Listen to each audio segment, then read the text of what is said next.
Number 2, showing respect for child's struggle and giving information to support. So instead of making something seem easier, show respect for the struggle. Tying shoelaces is really easy. Look, I'll show you how. Show respect. So tying shoelaces can be tricky work, especially when the lace slips out of our fingers. Sometimes it helps to tie the first knot really well. Mom, I can't whistle properly. Of course you can. It's really easy. You just need to keep practicing. There again, that's easy. Don't worry. Mom, I can't whistle properly. Yeah, I hear you. Trying to get that sound out can be difficult, especially if we can't get our lips in the right place. Perhaps it might be useful to look at your lips in the mirror. So the thing that we wanted to look at here is two things. One is acknowledging the struggle that they're going through. There's no judgment. You're just acknowledging it.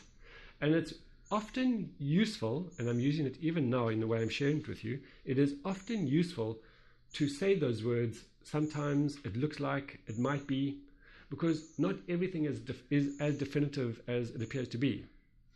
For example, I learned a real insight in this phrase called, drawing is really easy, even for an adult. Okay, you might draw a picture. What I mean by that is, when I was scuba diving in the Atlantic Ocean here with water temperatures of 10 degrees centigrade, I have 5mm gloves on. And I was doing an advanced course in scuba diving, and as part of that advanced course, we had to go down with a slate and a pencil. And with my hands closed, a slate being a piece of a board which I could then write on, as we were going to instruct each other under the water, because you can't talk verbally, right? So I was going to write things. They call it a slate, a dive slate. I had these thick gloves on, and a pencil, and cold fingers, and it was incredibly difficult to write. So it's not always easy to write. So always bear in mind that when we say, oh, listen, it's easy to write, it's not always easy to write. And that's the gap that we want to create for our children, that nothing is boxed as this is how it is. Sometimes it can be difficult to learn new words. Sometimes it can be difficult to form this letter correctly. Sometimes it's easy, sometimes it's not. When your child hears that, it gives them the space to acknowledge that maybe today it isn't as easy as it could be tomorrow or the next day. It doesn't mean they're failing. It just means that there's certain conditions that make it easy or not, and it doesn't make them feel that they're a failure. So that's a really important one, which is why I say that word sometimes in acknowledgement is important. When you give advice, we turn over the page, and there's the example which is essential. Now, consider this. You have years of experience which you've probably formulated how something works, and you want to give that to your child. If you see your child struggling with shoelaces, you probably know that if they did it in a certain way, it's going to work better for them, right? And you want to give them that advice because you want to get them to get it quicker. The challenge is that if you don't know how to give it to them, the risk is they're not going to receive it from you, no matter how good it is. Because again, what does advice imply? It implies I know something you don't, and you should be doing what I'm asking of you. And if your child is sensitive or in any way feeling that they need to stand up for themselves and what they believe, they will reject your advice regardless of how good it is, even if they know at that moment that your advice is actually probably the better thing to do. It's a bit like praise. If you do not know how to sneak in the back door, you're going to end up without being able to transfer that wisdom, and you're going to have to sit watching your child make the mistake again and again. Okay, so here is the example of how you can do that.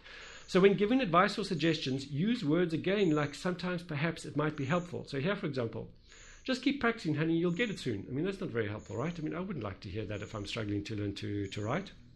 Learning to read new words can be tricky, especially if they are long words. Your child will probably go like this. Yeah, it is. Sometimes it helps to say each part first and then say them all together. So this is the image that I have in my mind when I'm giving advice. I'm offering this advice that I have. I'm putting it on this thing called the table between us, and it's for you to choose to take it or not. If you're going to come in for the space of here's my advice, you need to use it, most likely you're going to say no thanks.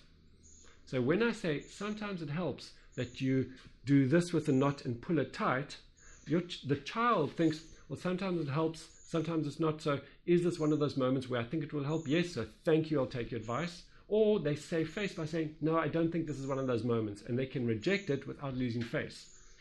But then it's not about the power dynamic. So even those little words really create a huge difference.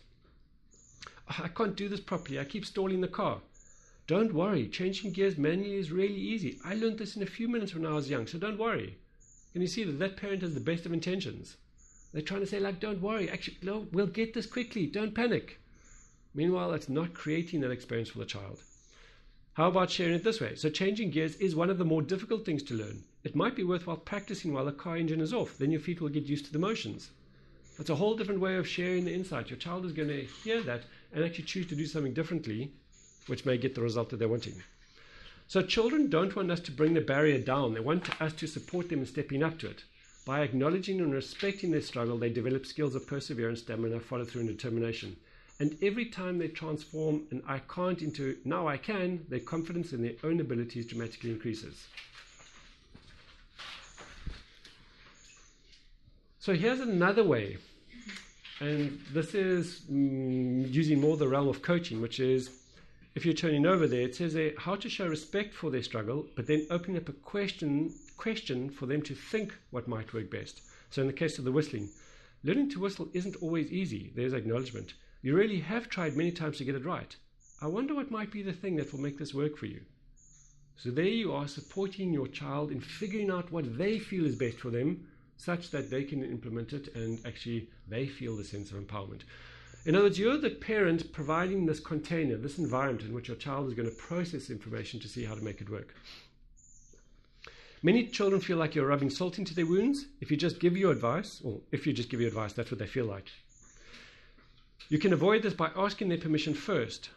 Show respect for their struggle and then ask them if they would like to hear your suggestions. So there again comes into that whole situation of getting permission. So, for example, learning to whistle isn't always easy. I have some ideas that might help if you would like for me to share them with you. If they say yes, well, now your child is basically saying yes, please share them with me. If they say no, what are you going to do then, right? If they say no, I don't want to hear your advice. You say, this is one of these moments. This is one of these moments you had better listen. Here's one possible solution, and this is what I really want you to get from why I asked the question. Your children are going to throw you curveballs. It doesn't mean it's the end of the world, because listen to this next clever strategy. You say, okay, that's fine. I just don't want to forget about it, so what I'm going to do is I'm going to write it on a note and just leave it on the fridge. If you'd like to see it at some point, then go and check. What do you think is going to happen when you're not around? Are you going to go check, right? You've managed to transfer your wisdom in such a way that has now avoided the power dynamic of, oh, I don't know, and if I say, yes, Mom, tell me your advice, that now it means that I don't know, and it means that you do know, and therefore I've fallen back into the same rut. There's a clever way of getting around everything. Really, it is.